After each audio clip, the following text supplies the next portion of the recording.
विद्यार्थी मित्रांनो, या तासिकेमध्ये आपण टिप्पणीचे प्रकार बघणार आहोत. तर बघा, टिप्पणीचे कार्यालयात लिहिल्या जाणाऱ्या टिप्पणीचे एकूण 4 प्रकार पडतात. एक आहे नित्याच्या स्वरूपाची टिप्पणी, 2 आहे कार्यवाहीसाठी वरिष्ठांकडून आदेशाची अपेक्षा करणारी टिप्पणी, तिसरा आहे अंतर्गत कार्यालयीन टिप्पणी आणि चौथा आहे माहितीपर टिप्पणी. म्हणजे हे 4 प्रकार जे पडतात त्या 4 प्रकारांपैकी आपल्याला नित्याच्या स्वरूपाची टिप्पणी ही बघायची आहे.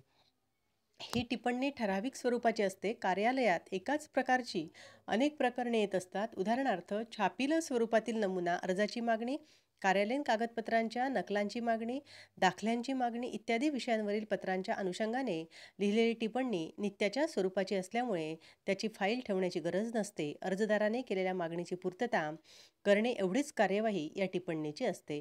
आता मागच्या याच्यामध्ये पाहिलं आपण की टिप्पणी ही नेमकी काय आहे, कोणाकडून केली जाते, अधिकाऱ्यांचा याच्यावर कशा पद्धतीने लवकरच प्रकरण निकाली लागावं म्हणून ती नित्याची स्वरूपाची टिप्पणी कशी लिहिली जाते.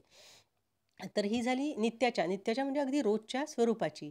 नंतर आहे कार्यवाहीसाठी वरिष्ठांकडून आदेशाची अपेक्षा करणारी टिप्पणी.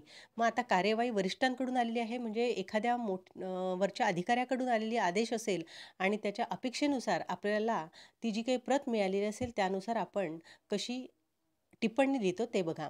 कार्यालयात आलेल्या मूळ पत्रातील मागणीनुसार किंवा माहितीनुसार वरिष्ठांसमोर आदेशाची अपेक्षा करणारी टिप्पणी असे म्हटले जाते. आणि या टिप्पणीत मूळ पत्रातील आवश्यक मुद्दे, त्याला पूरक व नियम व अधिनियम यांच्यासह आपला अभिप्राय नोंदवून वरिष्ठांकडून त्याचा निर्णय व मार्गदर्शन सांगितलेले असते. टिप्पणीत उपस्थित केलेल्या मुद्द्यासंबंधाने एखादी माहिती पुरवणे आवश्यक असते. अकारण माहितीची नोंद केल्यास टिप्पणी फुगल्यासारखे होते. अवांतर माहिती देणारी स्वतंत्र टिप्पणी तयार केली जाते, तिला पूरक टिप्पणी म्हणतात. पूरक म्हणजे जी आपल्याला सांगितल्या जाते त्याच्यासोबत एखादी जर आपण जास्तीची गोष्ट जोडवल्या गेली असेल तर त्याला पूरक टिप्पणी म्हणतात. मग त्याला आपण फ्लॅग पताका लावून ठेवतो, ज्याला की आपण आता टॅग मार्क्स असे म्हणतो, ते त्याला लावलं जातं. आणि पूरक टिप्पणी ही एक प्रकारची माहितीपर टिप्पणी असते. नंतर आहे अंतर्गत कार्यालयीन टिप्पणी. कार्यालयातील कार्यभागानुसार विविध विभाग असतात. एका विभागाकडून दुसऱ्या विभागाकडे आवश्यक त्या कागदपत्रांची मागणी अथवा आवश्यक वस्तूंची मागणी करणाऱ्या माहिती देणाऱ्या टिप्पणीला अंतर्गत कार्यालयीन टिप्पणी म्हणतात. आता अंतर्गत म्हणजे कार्यालयाच्या बाजूने जे टिप्पणीचे प्रकार या ठिकाणी केले जातात, आतल्या आत जे व्यवहार केले जातात त्याला अंतर्गत कार्यालयीन टिप्पणी असं म्हटलं जाते. नंतर आहे माहितीपर टिप्पणी. या प्रकारच्या टिप्पणीत आवश्यक ती माहिती, आकडेवारी, एखाद्या प्रकरणाची सारभूत माहिती नोंदवलेली असते. कागदपत्राच्या साह्याने माहिती गोळा करून त्यावर ही टिप्पणी बनते आणि महत्त्वाचा कागद म्हणून टिप्पणी जपून ठेवली जाते. आता टिप्पणी लेखनामध्ये सर्वसाधारण क्रम असतो, तर तो क्रम नेमका काय आहे? कार्यवाही कराच्या पत्रात समाविष्ट असलेल्या वस्तुस्थितीचे थोडक्यात विवरण असते.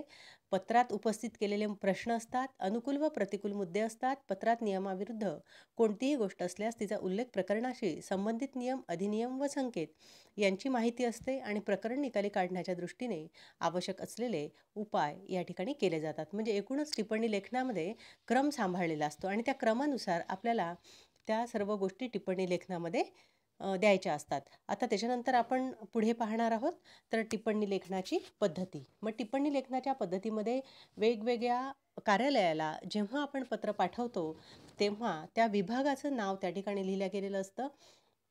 उपविभाग असेल, शाखा असेल, त्याचं सुद्धा नाव त्या ठिकाणी लिहिलं गेलेलं असते.